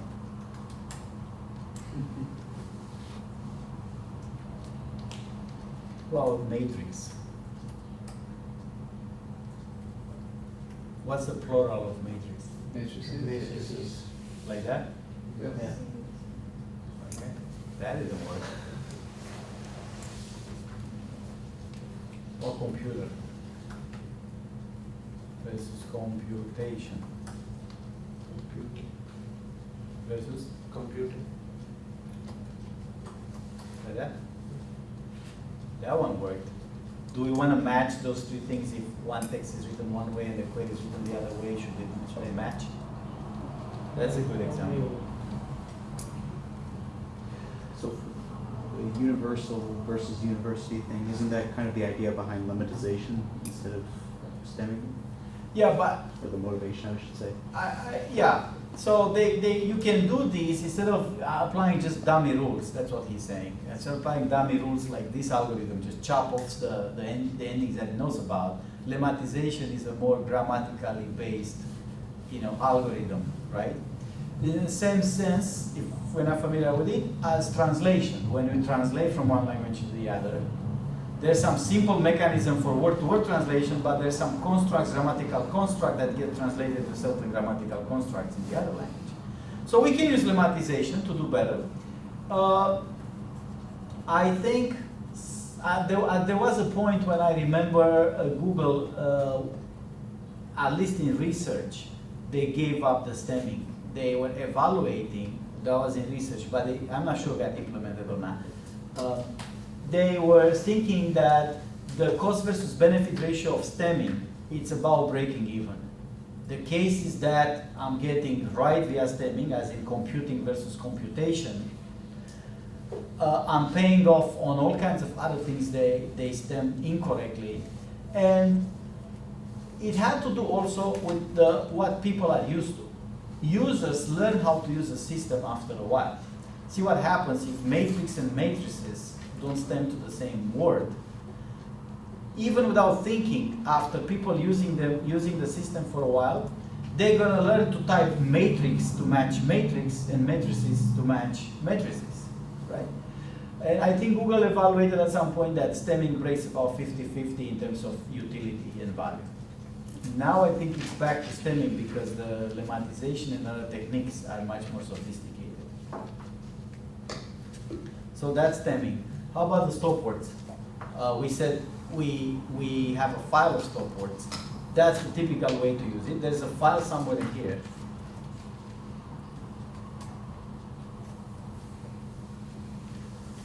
By the way, this porter, I think you can just pass a file and it stems it for you.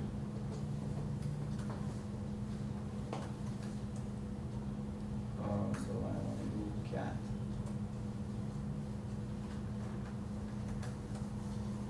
Here's my original, maybe one of the queries or something like that. And the top one here is what has been stemmed to.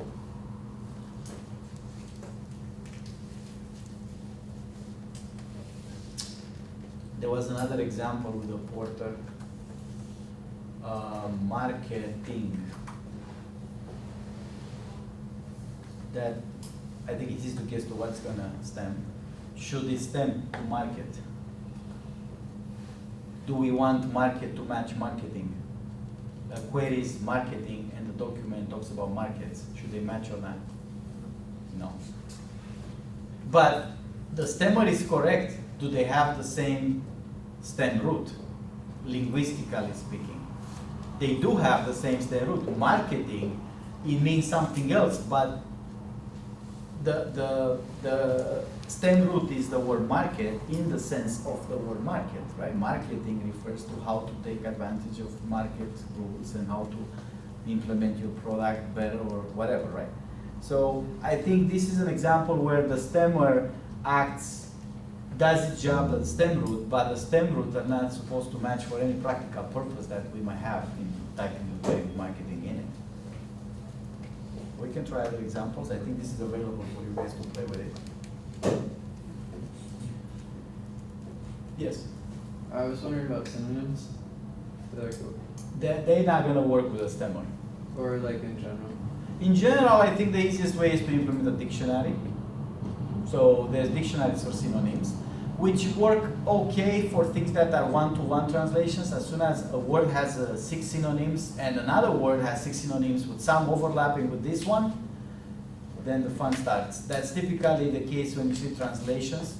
Often a word that means 2 or 3 things in a language gets translated to a very bad word for the other language.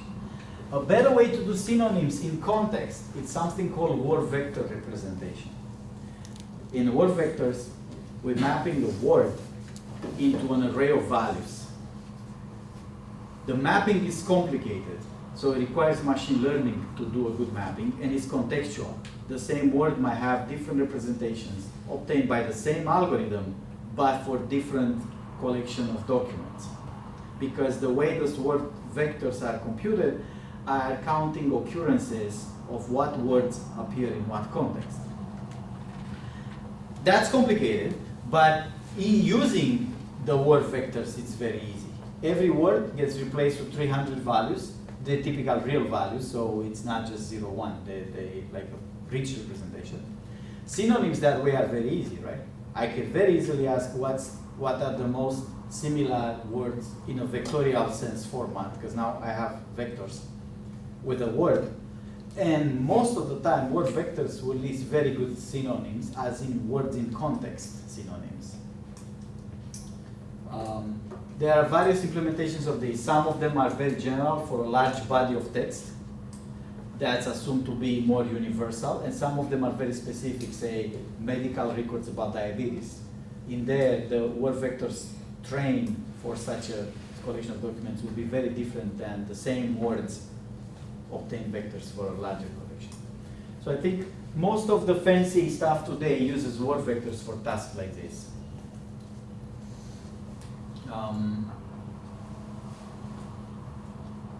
A lot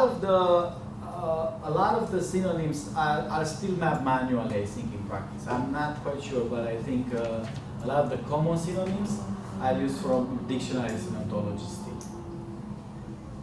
Okay. I'm going to have to cut this lecture a little short. I'm sorry about that. And I'll make the best effort I can to come tomorrow to office hours, but I don't want to promise because I have a situation. How do you feel about the TAs working? Are we happy with how TAs interact with you guys and the office hours? Do we want to move anything? Office hours are different. Timing of Monday and Wednesday class, a little before class, so that they can come in the morning and then go back. You want Monday and Wednesday to be later than Around 3 p.m. Okay. I'll have to talk to them. I think that's okay. What else? We may have less TAs than 4. That's possible because I don't know how many students are in the class. And the college might decide that we don't need 4 TAs, we may need only 3 or something. Now again, about the homework submissions, we are requiring you to have those files that you write programs for in Dropbox. But we're not going to grade them unless there's a problem. The grade you get live when you show your code. If you're late or if we don't know what happened or how did you submit it or something, we might check the Dropbox, but normally we won't check it. For most students, you come demo the code, we see it, or you get the grade. Do we have to run it in front of them? They might ask you to run some things. Like they won't ask you for homework 3 to redo the crawling, but for some things they might ask you, okay, show me how this API works for obtaining the inverted list out of an index. And purposely for the third assignment, we have to make a group. So Group what of is 3. Yeah, what is the expectation for her assignment? Somebody asked me to post it earlier. I'm happy to post things earlier, but not before you start homework 2. The expectation is that I'm going to give you some URL seeds based on a topic, and the 3 people in the team crawl separately, but put it in the index together. So you have like 3 crawlers that are updating the same index. So if you 3 are in a team, you might get one URL that's in common. So then everything you start from there will be common documents that you have to deal with, and 2 URLs each that are different but on the same topic. So you might get different documents crawling those, or different version of the same document. Can there be 4 in a team? We like 3, we accept 2, I think, rather than 4. But if there's no other way to work things out, sure. I want to make an effort to make teams of 3, I think that works better. 4 is too many, it's easy for one to not do anything and just keep going with the flow. So we prefer 2 to 4. All right. So those teams I think are written somewhere in homework 3. In your Dropbox file, in your Dropbox folder, you have to write a little file there, team.txt, with the 3 people that are in that team. Okay. We can post it earlier. So my plan would be to post homework 3 once you guys working on homework 2.